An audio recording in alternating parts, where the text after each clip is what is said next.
안녕하세요. 드디어 문제풀이, 약칭 문풀이라 합니다.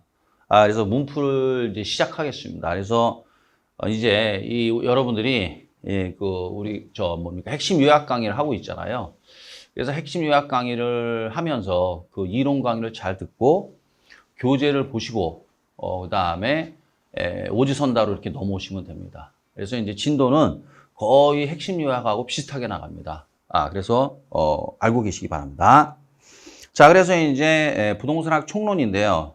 여기서는 보통 세 문제 정도 나옵니다. 세 문제 나오고 나오는 데는 정해져 있습니다. 이제 알려드릴 테니까 그 부분을 이제 어떻게 해야 돼요? 중점적으로 공부하시기 바랍니다. 자, 보면은 자 이제 총론의 이제 대표 문제인데요. 난이도 합니다. 이런 문제들은. 그래서 이제 틀린 것을 고르시오. 이렇게 돼 있죠. 자, 그래서 이 문제는 이제 틀린 것을 고르시오. X하고 문제를 푸시면 되겠고, 결론부터 얘기하면 이 내용인 출제 빈도는 낮습니다. 잘 안 냅니다, 여기서는. 예전에 좀 내다가 최근에는 안 내고 있어요. 그래서 그냥 뭐 혹시 또 모르니까 참고로 이렇게 풀어보시면 되겠습니다. 자, 1번서부터 봅시다. 부동산학은 부동산과 관련된 의사결정 과정을 연구하기 위하여 법적, 경제적, 기술적 측면, 이게 뭡니까? 복합 개념이죠. 그래서 복합 개념의 논리로, 이런 뜻이죠. 복합 개념의 논리로, 복합 개념. 접근을 시도하는 뭐야? 종합과학이고, 응용과학이고, 사회과학이다. 이렇게 돼 있죠. 종합응용 사회과학이다. 그리고 순수과학, 자연과학은 아니다. 했습니다. 그 다음에 2번에 보면 경험과학이라는 건데, 경험과학이라는 건 뭐냐면 그냥 이렇게 편안하게 보시면 됩니다. 이 현실을 다루는 학문이라는 얘기예요. 그럼 이걸 무슨 과학이라고 그래요? 흔히들 경험과학이라 합니다. 자, 그 다음에 이제 3번을 보시면 부동산학이 추구하는 가치라고 되어 있잖아요. 가치. 이념이 뭐냐 이거죠. 근데 민간이라고 나왔잖아요. 민간은 뭐예요? 여기 보면 효율성보다는 형평성. 이게 틀렸네요. 그래서 이제 형평성은 분배입니다. 그래서 시장, 민간 시장이죠. 시장은 중요한 건 뭐야? 효율성을 중시 여깁니다. 그래서 민간이란 말 나오면 뭐가 나와야 돼요? 효율성이 나와야 되겠고, 그 다음에 이제 사회 전체적인 입장에서는 효율성뿐만 아니라 형평성도 중요하다. 이렇게 이제 표현을 해야 되는 거죠. 그러니까 효율성이라는 게 뭐냐면, 자, 우리가 이제 부동산에 투자를 한다는 얘기 아닙니까? 그렇게 생각하시면 돼요. 뭐 코인에 투자하는 거나 주식에 투자하는 거나 부동산에 투자하는 거나 매한가지입니다. 단지 그 대상이 부동산으로 국한됐을 뿐이에요. 부동산학은. 그러니까 시장에 참여한 그 사람들은 어떻게 돼요? 이 부동산 상품이라는 자산이라는 것을 통해서 이익을 내겠다는 얘기 아닙니까? 그럼 여기다 돈을 쏠 거 아니에요. 그죠? 돈을 쏘면 돈이 나오겠죠, 이렇게. 그렇죠? 그러면 만약에 100원을 썼는데 110원을 회수했다. 그러면 이제 수익률은 몇 프로가 돼요? 10%가 되는 거죠, 이렇게. 그러니까 수익을 내기 위해서 코인에 또는 주식에 부동산에 투자하는 겁니다. 단지 이제 우리는 부동산으로 이렇게 한정되죠. 그러면 당연히 뭘 부담해야 돼요? 위험을 부담해야 된단 말이에요. 그러니까 따라서 위험 자산이 있기 때문에 원금 손실 우려가 있죠. 그러니까 따라서 투자자들은 어떻게 해야 돼요? 당연히 수익은 올리고 위험을 낮추는 전략을 가겠죠, 이게. 어차피 위험은 부담해야 되기 때문에. 그러면 이제 이렇게 수익을 높이고 위험을 낮출 수 있는 전략을 우리가 뭐라고 그래요? 이걸 효율성이라고 그래요. 뭐라고요? 효율성이라고 표현하는 겁니다. 그러니까 따라서 시장에 참여한 민간이라는 건 시장 참여자들, 투자자들, 부동산 투자자, 부동산 개발업자 또는 대출자, 이 자들이 원하는 건 이거란 말이죠. 이 효율성. 그래서 효율성이 중요한 거죠. 형평성은 이제 시장에서는 그러니까 민간이나 시장이나 같은 말이에요.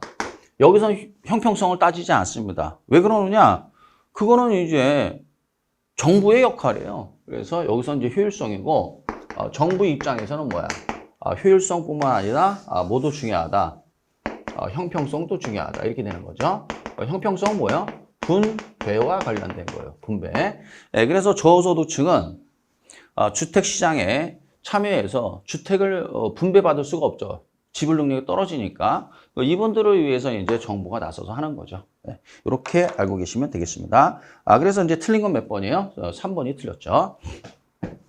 자, 4번에 보면 부동산 활동이 이제 부동산 활동과 부동산 현상이 부동산학의 연구 대상이고, 그 다음에 부동산 활동은 뭐 대인, 대물, 그 다음에 뭐 매도인, 매수인, 임대인, 임차인, 대인, 인간들을 상대한다. 대물, 물건 분석, 물건을 상대한다. 과학성과 기술성, 블라블라 등의 속성을 띈다. 됐고. 자, 그 다음에 이제 능률성이라는 건 뭐야? 효율성이거든요. 효율성. 안전성은 뭐 안전하게 가는 거죠. 서로 능률성을 키우기 위해서는 안전성을 포기해야 돼요. 이게 서로 뭐야? 반비례 관계예요. 능률성과 안전성은 상충 관계, 서로 충돌하는 관계다. 다시 말하면 마이너스 관계다 이거죠. 이게 능률성과 안전성은 이렇게 마이너스 관계입니다. 이렇게 참, 요 정도 간단하게 알고 계시면 되겠어요. 자, 그 다음에 이제 11페이지 1번인데요. 이거는 여러분들이 그냥 한번 중복되는 부분이 있으니까 풀어보시면 되겠습니다. 자, 그 다음에 2번도 한번 여러분들이 그냥 풀어보시면 되겠고요. 자, 그 다음에 이제 3번. 3번이 이제 몇 페이지냐? 12페이지예요. 자, 12페이지에 3번을 좀 보겠습니다. 이제 3번을 보는데 역시 틀린 것을 고르시오. 이렇게 돼 있어요. X하고 푸는 겁니다. 자, 1번서부터 봅시다. 부동산학은 현실의 각종 부동산 문제 해결에 목적이 있는 응용과학이다. 응용과학이다 밑줄 그시고, 응용과학이라는 건 뭐냐면 한마디로 문제 해결이에요. 그러니까 따라서 이 인간이 맞닥뜨리는 다양한 문제들이 있거든요. 그러한 문제들을 해결하기 위해서 만들어진 학문이 응용과학이라고, 응용과학. 그래서 이제 시장 참여, 부동산 시장에 참여하는 많은 참여자들이 부동산 시장에서 많은 문제에 직면하거든요. 이게 그렇지 않습니까? 이런 문제들을 직면했을 때 어떻게 해결할 거냐를 이론을 제공해 주거든요. 그래서 그걸 무슨 과학이라 한다? 응용과학이라 한다. 아주 쉽게 하면 이런 얘기죠.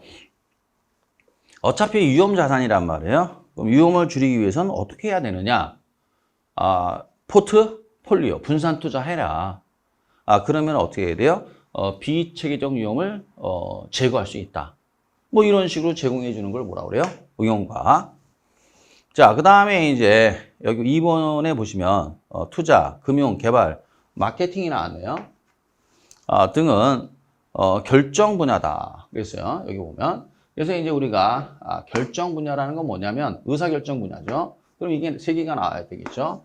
투자, 개발, 금융이 부동산 활동에서 의사결정 분야고, 그 다음에 마케팅, 그 다음에 관리, 감정평가, 컨설팅 또는 자문, 이런 거는 뭐야? 결정 지원 분야가 되는 거죠. 결정 지원 분야.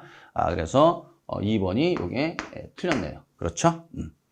자, 그 다음에 이제 3번에 보면 개인, 기업, 뭐 조합이라고 나왔어요. 여기서 조합이라는 건 이제 재개발, 재건축 조합 얘기하는 겁니다. 이섹타다. 이섹타라고 나왔죠. 민간 부분이라는 얘기죠. 민간 부분. 따라서 부동산 활동의 주체가 민간일 때는 이섹타가 되는 거고, 공공, 국가나 지자체의 공사가 이제 그 주체가 되면은 뭐야? 1섹타가 됩니다. 1섹타. 그다음 민과 관이 같이 하면 3섹타가 되는 거예요. 자, 4번에 보면 부동산의 가치 또 나왔네요. 정부 부분. 정부라고 나왔는데 민간이 아니라 정부예요. 그 정부 입장에서는 어떻게 해야 돼요? 형평성의 이념이 효율성의 이념보다 더 중시될 때가 있죠. 언제냐면은 여기서 보면 누구 입장이냐면 이 저소득층이에요. 그럼 저소득층에 주거를 안정시켜야 되잖아요. 그렇죠? 이때는 어떻게 해야 돼요? 이때는 효율성을 따지는 게 아니라 오로지 뭘 보고 있는 거예요? 형평성. 요 분배. 여기 분배라고 있죠. 이 분배를 보고 들어가는 거예요. 효율성은 따지지 않습니다. 이때는. 그래서 뭘 보고 들어간다? 요 분배를 보고 들어가는 거죠. 요거. 이 얘기입니다. 자, 5번에 보면은 부동산학의 일반 원칙 중 기회비용을 고려한 합리적 선택. 이게 이제 무슨 말이냐 이런 얘기예요. 기회비용이 나오고 이제 합리적인 선택이 나왔는데 이게 무슨 뜻이냐면 그냥 간단히 알고 계세요. 기회비용이라는 게 뭐냐면 어떤 것을 선택했을 때 포기한 것들의 최대 가치예요. 어떤 것을 선택했을 때 포기한 최대 가치를 기회비용이라고 그래요. 포기한 대가. 그러니까 우리가 시간은 한정되어 있잖아요. 쉽게 얘기하면 이제 여러분들 공인중개사 공부를 시작하시잖아요. 이 공부를 하시면은 다른 걸 포기해야 돼요. 사생활을. 이 포기한 걸 기회비용이라고 그래요. 기회비용.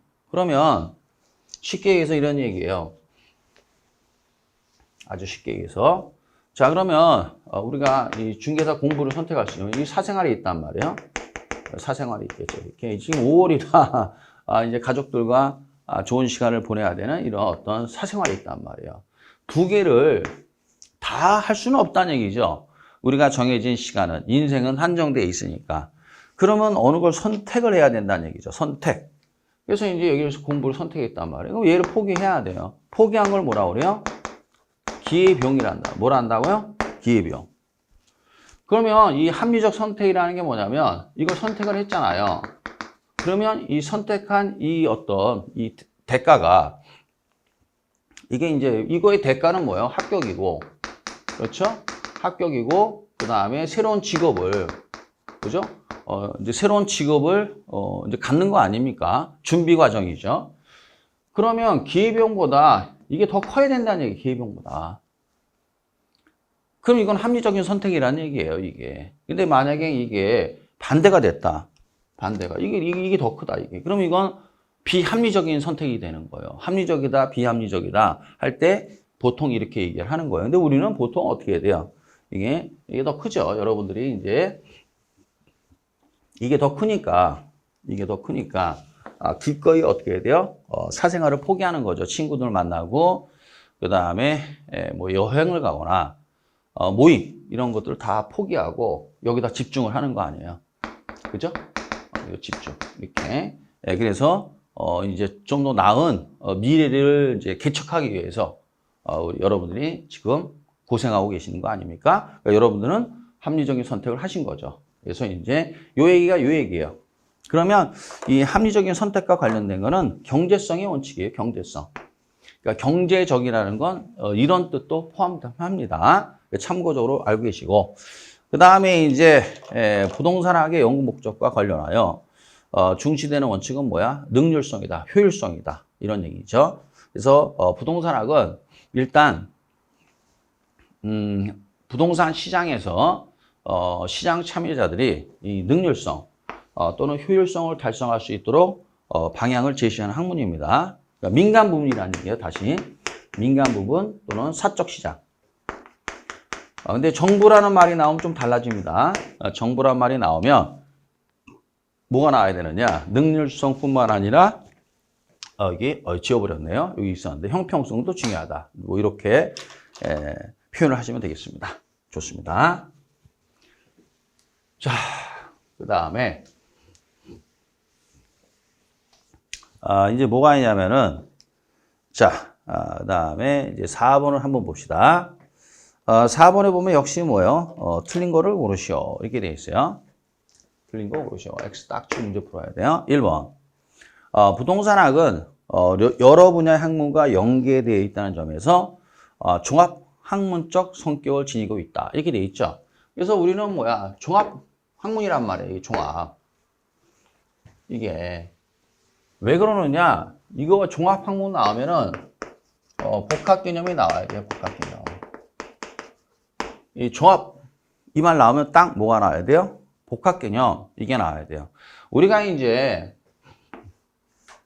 이 얘기입니다. 우리가 부동산이라는 이 물건이 있잖아요. 이 물건을 분석을 해야 된단 말이죠. 쉽게 얘기하면 임대인이 이제 지금 세입자 좀 붙여주세요라고 이 중개업자에게 의뢰한단 말이죠. 이게 그러면 이 중개업 공인중개사는 어떻게 해야 돼요?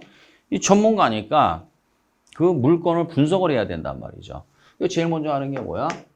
기술적 개념으로 분석을 한단 말이죠. 그 기술적이라는 건 물리적이나 또는 자연적 또는 토목 건축공학적 측면이란 말이죠. 그래서 임장, 현장 답사한단 말이에요. 그래서 그 내용을 보죠. 주차 유무, 주차장, 그다음에 엘리베이터, 누수가 일어나는지 또는 도배 장판은 어떤지, 그다음에 조망은 어떤지, 그다음에 이런 기타 등등을 분석을 하잖아요. 이게. 그리고 난 다음에 또 법률적으로도 분석을 한단 말이죠. 권리 분석을 한단 말이죠. 권리 분석을.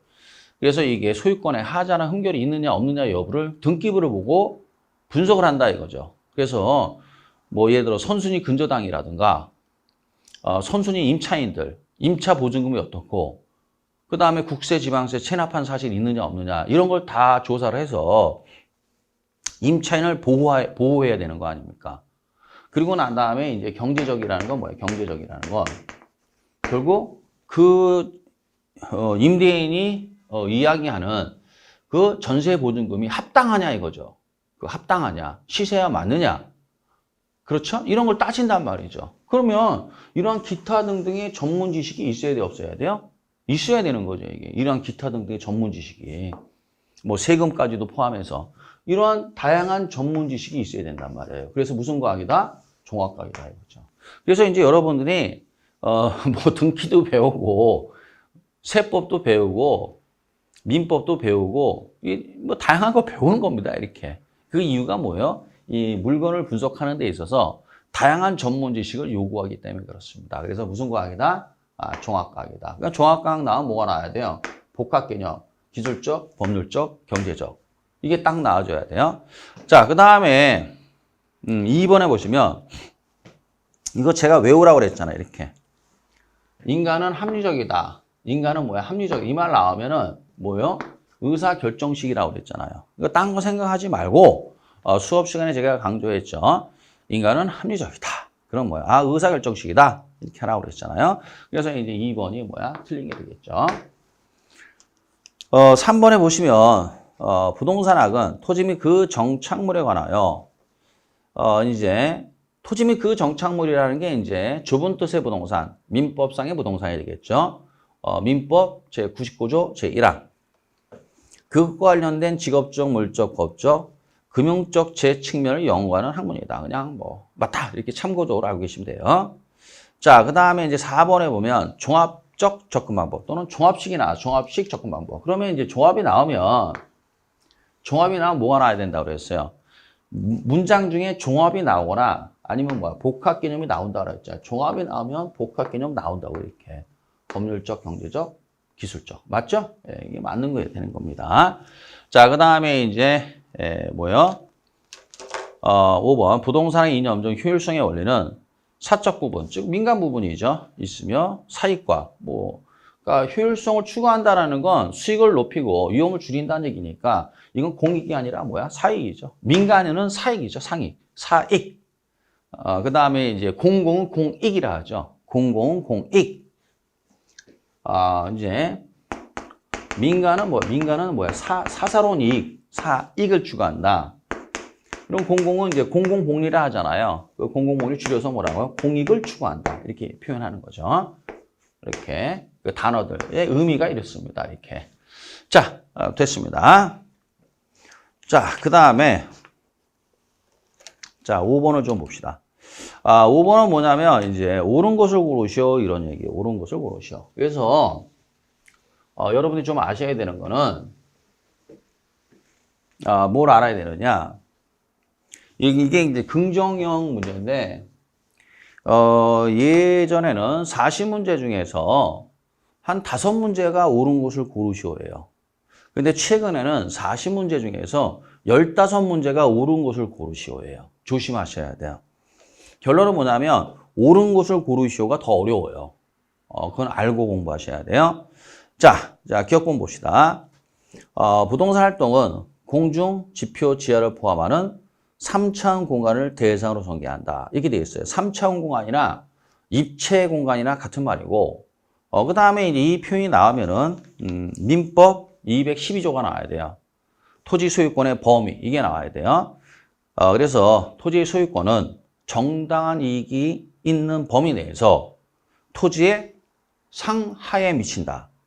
다시 말하면 토지 소유자는 소유권을 지상과 지하에도 주장할 수 있다. 그 내용이죠. 그래서 이 3차원 공간 또는 입체 공간과 결부된 민법은 민법 제212조 토지 소유권의 범위가 되겠습니다. 자, 그 다음에 이제 니은번에 보면 맞는 말이죠. 이렇게. 그래서 자, 사회성, 공공성이 있는 재산을 다루므로 거래 당사자와 부동산 업자 모두에게 높은 윤리성이 요구된다. 이건 뭐 너무나 당연한 내용이죠, 이게. 이게 전 재산이잖아요. 전세 보증금이 또는 매매 대금이 일반 서민 입장에서는 전 재산이죠, 전 재산. 그렇지 않습니까? 그러니까 매도인, 매수인, 임대인, 임차인, 중개업자, 감정평가업자, 세무사, 법무사 전부 다 뭐야? 높은 윤리성이 요구되는 거죠. 그런데 이제 이거에 반하는 행위가 있죠. 그게 바로 이제 전세 사기에 결부된 임대인 또는 뭐야? 중개업자 또는 감정평가업자. 이 자들은 어떻게 해야 돼요? 행정 처분의 대상이 되는 거죠. 그 윤리성을 반했잖아요. 그 윤리성에 반했으니까 그거 합당한 대가를 치러야 되겠죠. 자, 그 다음에 디귿번에 보면 일반적으로 일반 소비 상품을 대상으로 하는 활동과는 달리 장기적 배려. 이게 장기적 배려라고 나왔어요. 그러면 이 장기적 배려라는 게 뭐냐? 매각 또는 매입할 때 심사숙고하라는 얘기죠. 심사숙고해라. 그래서 우리가 이 부동산 분석이 잘 발달돼 있어요. 분석이. 그래서 우리가 뭐야? 민감도 분석, 흡수율 분석, 시장성 분석, 현금 흐름 분석, 많은 분석이 있잖아요. 이 분석을 통해서 합리적인 선택을 해라 이거죠. 이게 왜 그러느냐? 첫째, 부동산은 뭐야? 수명이 길다 이거죠. 영속성이 있고, 그죠? 자, 영속성이 있습니다. 영속성. 수명이 길고. 두 번째, 이용의 비가역성이 있다 이거죠. 이용에 뭐가 있다? 비가역성. 그럼 이용의 비가역성이라는 게 뭐야? 한 번 결정하면 번복하기가 어렵다. 이러한 성질이 있기 때문에 어떻게 해야 돼요? 장기적 배려하에 충분히 심사숙고하고 결정을 해라. 그 얘기고. 그 다음에 이제 리을번에 보면 맞는 말입니다. 자, 감정평가업자가 하는 그 평가 행위. 공인중개사, 즉 중개업자가 하는 그 중개는 가장 전문가들이기 때문에 3차 수준입니다. 맞고요. 그 다음에 이제 미음번에 보면 과학성과 기술성. 이 과학성이라는 게 뭐냐면 이론이라는 측면이에요. 이론이라는 측면은 과학성이고 실무, 즉 무슨 말이냐면 경험이죠. 경험. 경험에는 뭐야? 기술성입니다. 경험은 기술성, 실무. 그 다음에 지식은 뭐야? 과학성. 그래서 전문가라는 것은 뭐 어려운 내용 아니에요, 이거. 뭐든지 이 전문가가 되기 위해서는 두 가지를 갖춰야 된다는 얘기예요. 하나는 뭐요? 그 이론 수준, 높은 이론 수준이 있어야 되잖아요. and 경험이 있어야 된다는 거예요, 경험. 이 두 개가 있어야만이 뭐야? 전문가라는 거예요, 전문가. 그러니까 쉽게 말해 이런 얘기예요. 뭐 예를 들어서 변호사 시험에 붙었다고 뭐 아주 노련한 전문가가 되겠습니까? 그 다음에 뭐 의대 나와서 인턴 레지던트 끝났다고 뭐 노련한 의사가 되겠습니까? 아니란 말이죠. 그래서 최소한 10년의 경력이 붙어야 되는 거예요. 그래야 전문가 소리 듣는 거예요, 이게. 여러분도 마찬가지예요. 꼴랑 뭐 공인중개사 자격증 땄다고 해서 뭐 부동산 중개 전문가다? 걸음마 아니죠, 그거는. 그리고 이제 실전에 가서 다양한 경험을 쌓으면서 최소한 3년 이상은 돼야 되는 겁니다. 3년. 그래야 최소한 어떻게 해야 돼요? 전문가 소리 듣는 거죠. 그래서 보통 10년을 잡아요. 모든 직업은. 그래서 이게 10년 정도 뭐가 있어야 돼요? 경험이 있어야 된다 이거죠. 그래야 이게 전문가 소리 듣는 거예요. 그래서 이론과 경험. 이론은 뭐야? 과학성. 그 다음에 경험은 뭐야? 기술성. 여기 써드릴까요? 이론은 뭐야? 과학성. 모든 전문가가 그렇습니다. 이건 뭐야? 기술성. 이렇게 된다 이거죠. 참고로 알고 계시면 되겠어요. 자, 그리고 자 6번은 이제 중복되는 거예요. 중복되는 거 좀 여러분이 풀어보시고 자, 그 다음에 이제 이 7번과 8번이 이게 뭐냐면 이 한국표준산업분류상 부동산업이란 말이 7번과 8번이 있습니다. 내가 8번을 풀어드릴게요. 8번 이게 31회 감정평가사 시험인데 이거 외우셔야 돼요, 이거. 그래서 요약집에 11페이지예요. 이거 외우셔야 됩니다. 그 11페이지 보시면 뭐가 나오냐? 지우고 할게요. 자, 어디 보느냐? 자, 요약집입니다. 요약집에 11페이지 보시면 이제 한국표준산업분류에 따른 부동산업이 나와요. 크게 뭐가 있냐면 크게 임대 및 공급업이 있어요. 임대 및 공급업 있고 그 다음에 관련 서비스업이 있어요. 이게. 그러니까 따라서 말 그대로요. 임대업이라는 건 공급자잖아요. 임대인은 공급자, 임차인은 수요자니까. 그렇죠? 그래서 임대업이라는 건 뭐냐면 한마디로 기존에 준공이 된 부동산을 자기가 분양을 받아서 임대업을 하는 거죠. 그러니까 임대업. 그 다음 공급업이라는 게 뭐냐면 공급업이라는 것은 신규로 부동산을 공급하는 거예요. 시행자 얘기야. 개발업자 시행자. 그러면 다시 이거를 임대업과 임대업 그 다음에 개발 및 또는 공급업으로 나눈단 말이에요. 공급업. 이게. 그럼 임대업 말 그대로 임대업이고 개발. 신규 부동산을 공급하는 거죠. 임대의 공급이잖아요. 이게. 신규 부동산 개발, 공급한다. 공급업. 같은 말이잖아요. 이게 개발 및 공급업, 임대업. 그러면 이제 이 개발 및 공급업은 신규 부동산을 공급하는 사람들이고 이 사람들은 어떻게 해야 돼요? 기존의 부동산을 임대하는 사람들이죠. 그래서 정 안 되면 개공 이렇게 요구를 하겠죠. 그 다음에 서비스업은 전부 다 수수료 받는 거죠. 그래서 이제 관리업, 중개, 자문, 감정, 평가업. 이거는 뭐가 돼요? 이게 서비스업이고 다시 그 세세 분류를 보게 되면 중개, 자문, 감정, 평가업은 중개 및 대리업 뭐냐 이런 얘기야. 여러분들이 어떻게 돼요? 경공매 대리할 수 있거든요. 중개업과 겸업을 하는 거예요, 이게. 그래서 경공매 대리업을 할 수 있단 말이죠. 상당히 또 공부를 더 많이 하셔야 됩니다. 이 경공매를 하시기 위해서는. 그래서 잘해야 돼요. 민법이라든가 등기법 잘 해야 됩니다, 이거. 그 다음 대리업, 중개 및 대리업, 그 다음에 투자 자문업, 그 다음에 감정평가업 이렇게 나누는 거 아니에요. 그래서 이제 두 개 중에 하나예요. 그동안 공부한 지식을 가지고 이해하시든지 아니면 외우시든지 두 개 중에 하나입니다.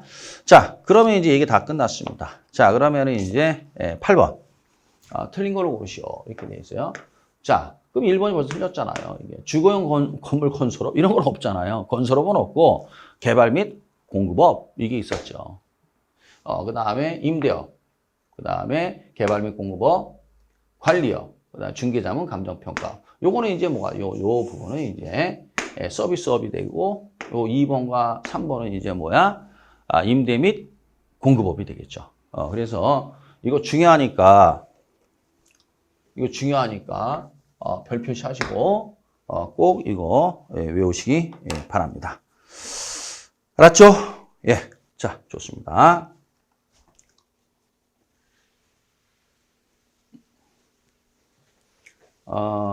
자, 또 보겠습니다.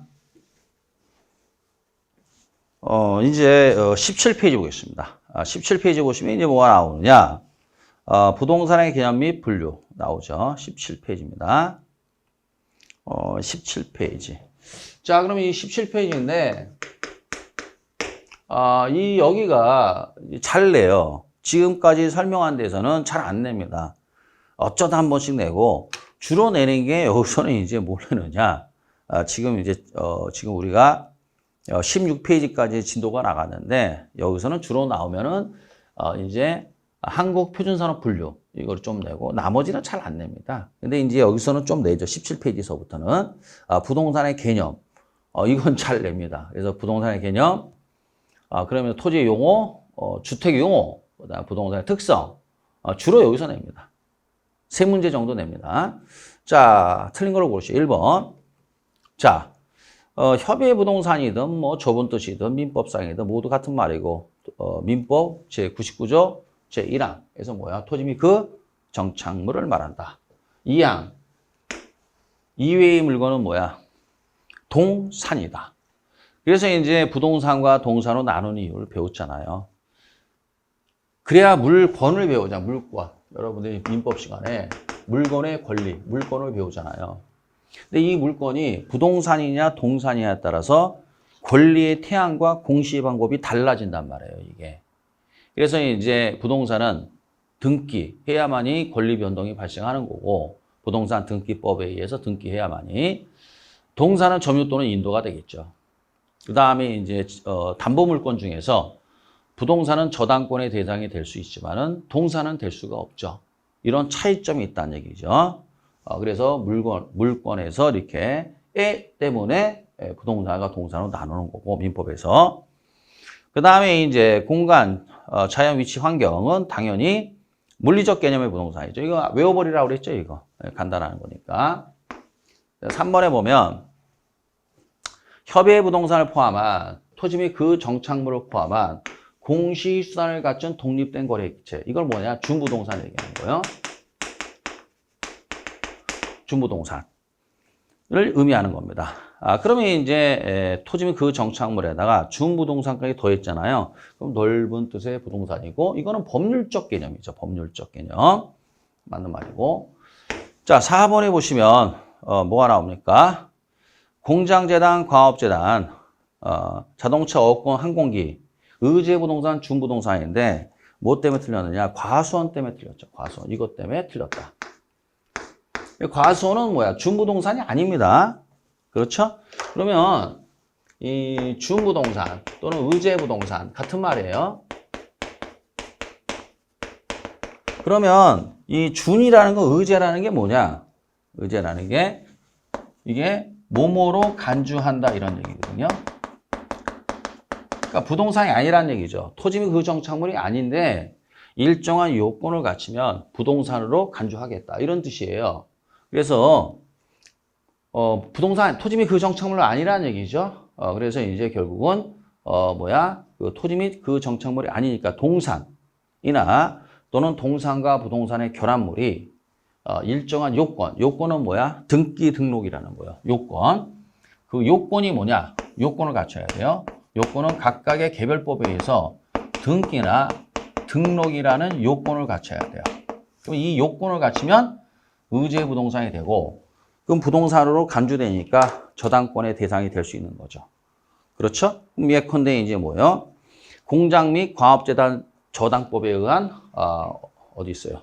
여기 있네요. 공장재단, 과업재단, 자동차 관리법에 의한 자동차. 그러니까 따라서 공장 및 뭡니까? 공장 및 과업재단 저당법에 의해서 등기된 이런 요건, 등기된 공장재단, 과업재단. 그 다음에 자동차 관리법에 의해서 등록된 자동차. 수산업법에 의해서 등록된 어권. 항공법에 의해서 등록된 항공기. 이렇게 요건을 갖춰야 된다 이거지. 등기 등록이라는. 그러면 그 요건을 갖추면 준부동산이 되는 거죠. 그렇죠? 근데 과수는 뭐 없죠. 그래서 아니다. 그래서 이제 이게 틀렸고. 자, 5번에 보면 토지와 그 토지 위의 정착물이 각각 독립된 거래의 객체이면서도, 이거 이제 수업 시간에 여러 번 해줬잖아. 이거 뭐 얘기하는 겁니까, 이거? 이게 이 단독주택이나 또는 다가구 주택 생각하시라고 그랬잖아요. 자, 그러면 단독이나 다가구는 어떻게 해야 돼요? 여기 보면 토지 등기부 따로 있고 건물 등기부가 따로 있단 말이에요. 이게 따로따로. 이게 이제 뭐 각각 토지 등기부 써드릴게요. 등기부, 건물 등기부가 따로 있다고 이렇게. 그러나 공동주택은 그렇지 않습니다, 여러분. 이렇게 따로따로 돼 있지 않아요. 그래서 이제 공동주택, 뭐 다세대 연립 아파트, 구분 소유권이라 하죠, 이거를. 그러면 이제 그 등기부를 열람을 하게 되면 표제부에 건물 부분이 얼마고 대지권이 어떻다. 이렇게 나와요. 그러니까 따라서 이렇게 나오는 건 각각 이렇게 존재하는 거는 어디요? 단독주택이 그렇다는 얘기예요. 단독 다가구가. 그러면 이 두 개는 각각 별개의 물건이잖아요. 각각 거래의 대상이 될 수 있는 거죠. 이렇게. 그래서 경우에 따라서는 토지 소유자는 갑인데 건물 소유자는 을일 수도 있어요. 이렇게 다를 수도 있어요. 다를 수 있습니다. 그럼 이제 이거 얘기하는 거예요. 그런데 결국은 이런 경우는 아주 예외적인 경우고 대부분은 어떻게 돼요? 이 단독주택은 일체로 이용되고 거래되죠. 그래서 이걸 뭐라고 그래요? 이거를 이 상태를 우리가 복합 부동산이라 한다. 이렇게 얘기하죠. 무슨 부동산? 항상 수업 시간에 했죠. 복합 부동산과 복합 개념의 부동산은 다른 말이다. 조심해라. 그 얘기 여러 번 강조했습니다. 자, 해서 이제 이렇게 가시면 되겠고요. 자, 그 다음에 이제 몇 페이지냐면은 이제 18페이지네요. 18페이지 보겠습니다. 그러니까 따라서 이게 이겁니다. 뭐냐면은 18페이지인데요. 뭐가 있냐면은 이게 교재만 보고 수업만 듣는 거하고 이 문제 푸는 거하고는 좀 달라요. 문제 풀이를 하기 위해서는 좀 더 공부가 좀 더 돼 있어야 됩니다. 이게. 그러니까 문제를 풀면서 이거 내가 모르겠네. 그러면 다시 교재를 보고 인강을 보는 게 아니라 그때는 교재를 보고 따라오셔야 돼요. 교재가 너덜너덜해야 돼요. 하도 많이 봐서. 그게 모든 국가고시의 이제 지름길입니다. 딴 건 없습니다. 그래서 이제 반복하고 연습하고 숙달하는 겁니다. 이렇게. 자, 이제 틀린 거 고르시오. 이렇게 돼 있어요. 항상 뭐 틀린 거 이렇게 딱 끊고. 자, 보겠습니다. 복합 개념은 나왔어요. 그러면 이제 복합 개념의 부동산 하면 뭐가 나요? 법률적, 경제적, 기술적인데 법률적과 경제적은 무형, 없을 무자, 형태 형자, 눈에 안 보이고요. 그 다음 기술적, 물리적 부동산은 이제 눈에 보이죠. 유형이다. 그 얘기고, 맞는 말이죠. 2번에 보면, 자, 건물, 등기된 임목, 명인방법을 갖춘 수목의 집단, 그 다음에 농작물 등은, 토지와는 독립하여 거래의 객체가 될 수 있다. 맞는 말이죠. 이게 무슨 말이냐면, 이 정착물이란 말이에요. 정착물. 그러면 정착물은 토지의 일부가 되는 게 원칙이죠. 그래서 토지 일부가 되는 거 우리가 종속 정착물이라 하죠. 그런데 정착물인데도 불구하고 독립된 부동산이 있어요. 예외적으로. 그 예외적인 거 이 5개를 외우고 계셔야 된다고 그랬잖아요. 건물, 임목법에 의해서 등기된 임목, 명인방법을 갖춘 20개 집단, 미분류과실, 농작물. 요 5개의 물건은 정착물이지만 토지 일부이다. 독립된 부동산이다. 독립된 부동산이에요. 그래서 우리가 이거를 독립정착물이라 하죠. 그거에 대한 설명이었습니다. 잘 냅니다, 이거. 자, 3번에 보면 주음부동산은 등기, 등록이라는 공시수단을 갖춰야만이 부동산으로 취급되는 겁니다. 그래서 취급되는 특정의 동산 등을 말하며 쭉 나오죠. 이렇게. 맞는 말이고. 자, 그 다음에 4번에 보시면 뭐가 나오냐? 자산, 자본, 생산 요소, 소비, 상품 이게 나왔어요. 이건 경제적 개념이죠. 외우라고 그랬죠? 이거. 그 다음에 이제 5번. 토지와 건물이 각각 독립된 거래의 객체면서도 마치 하나의 결합된 상태로 다루어져 부동산 활동의 대상으로 삼을 때를 복합적 부동산이라고 그래요. 복합부동산이라고 하죠. 이게 틀렸죠, 이게. 그죠? 예, 좋습니다. 그 다음에, 자, 2번. 자, 19페이지예요. 자, 이제 19페이지 보시면, 뭐가 나오냐. 이 정착물인데, 이 정착물에 대해서 굉장히 잘 냅니다. 시험에 이거, 여러분. 그래서, 법률적 개념의 부동산. 이 잘 낸단 말이에요. 토지 및 그 정착물, 그 다음에 뭐야? 다시 정착물은 이제 뭐가 나와요? 이게 종속 정착물이냐, 독립 정착물이냐, 정착물이냐, 동산이냐. 이거 잘 낸단 말이에요. 그래서 이 부분은 잘 공부를 하셔야 돼, 이거. 알았습니까, 여러분?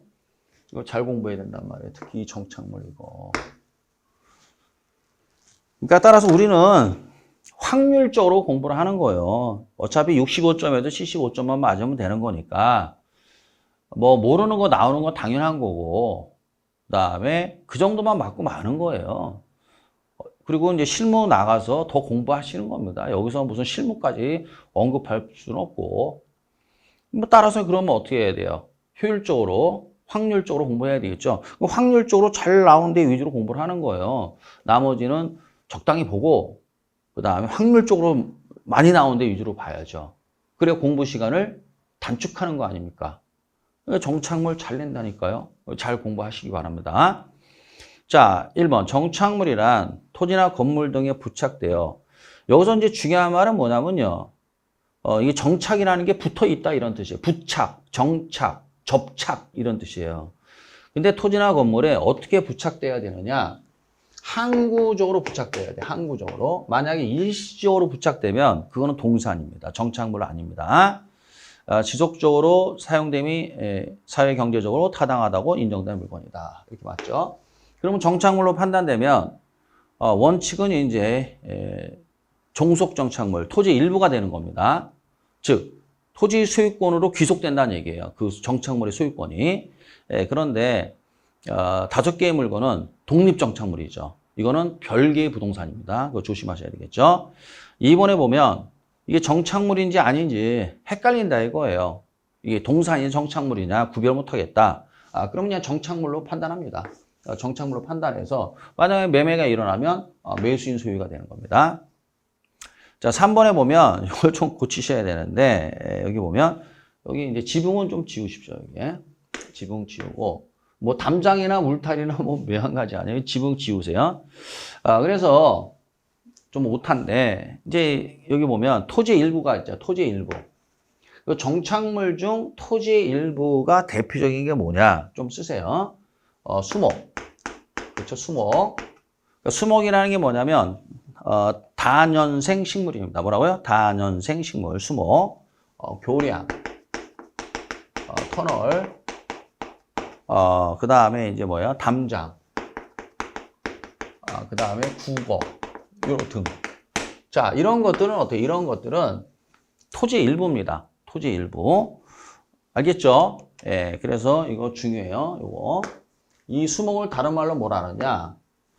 이걸 다른 말로 매년 경작하지 않는 다년생 식물입니다. 다년생 식물. 같은 말입니다, 이게. 이건 전부 다 뭐다? 이거는 정착물인데 이건 토지의 일부가 되는 거예요. 이거 특히 요거 별 표시하고 잘 외우고 있어야 돼요. 그러니까 정착물이 되니까 당연히 거래가 되면은 매수인에게 넘어가는 거죠. 그 다음에 이제 4번에 보면 거기 가시적인 수목이라고 되어 있어요. 이건 뭡니까? 임시로 심었다는 얘기 임시. 항구적이 아니 일시적이죠. 신문 가판대 일시적. 공중전화 박스 일시적. 근데 국어는 이건 항구적이잖아요. 국어는 또랑. 또랑은 항구적이잖아요. 그렇죠? 그다음 비닐하우스는 뭐야? 일시적. 등은 정착물로 취급되지 않는다. 이렇게 돼 있죠. 이게 이제 뭐냐면은 그 몇 번이 틀렸어요. 그래서 이제 요 4번이 틀렸단 말이에요. 이게 이렇게 왜 그러느냐? 여기 보면 이 국어 때문에 국어. 국어는 이거는 여기 보세요. 요거는 국어 여기 있죠. 이게 토지 일부란 말이에요. 정착물이라는 얘기죠. 근데 나머지는 다 동산인데 국어는 정착물이에요. 자, 그 다음에 이제 5번. 제거하여도 건물의 기능 및 효용에 손실이 없는 부착된 물건은 동산이다. 그러니까 쉽게 제거할 수 있다 이거죠. 그러면 이제 이게 뭐냐면 제거하여도 뭐 건물에 없는 부착된 물건. 이거는 같은 말이 뭐야? 일시적으로 부착되어 있다 이런 뜻이에요. 일시적으로. 그럼 이건 동산이다 그 얘기죠. 그래서 이제 이렇게 잘 알고 계시기 바랍니다. 사실 이거는 이 부동산학개론에서 이렇게 물론 뭐 여기서 나오니까 해야 되겠지만 원래는 이제 이 정착물이다 아니다 이거는 민법 시간이나 여러분들이 이 공인중개사법 시간에 좀 잘 배우셔야 돼요 이거를. 그다음에 공인중개사법에 보면은 뭐야 중개 대상 물건 나오잖아요. 뭐 토지, 건물, 그 다음에 뭐야 임목법에 의해서 등기된 임목, 공장 및 광업재단 저당법에 의한 공장재단, 광업재단이 중개 대상물이잖아요. 그때 다 배웁니다 이거. 그래서 이제 그 시간에 배우는 게 맞다. 근데 이제 일단 1차만 하는 분들은 여기에 의존할 수밖에 없으니까 이게 민법이나 부동산학개론 시간에 이렇게 잘 배우시기 바랍니다. 자, 그 다음에 3번입니다. 3번. 역시 정착물이에요. 이제 3번인데 틀린 거를 고르시오 이렇게 돼 있어요. 1번은 뭐 아까 중복되는 지문이라 맞고. 자, 정착물의 구분 기준으로 거래 당사자의 관계 이렇게 돼 있단 말이에요. 이게 그러면 이제 무슨 말이냐면 임대인이 설치하면은 정착물이 되고요. 임차인이 설치하면 동산이에요. 임차인 정착물이라고 그래요.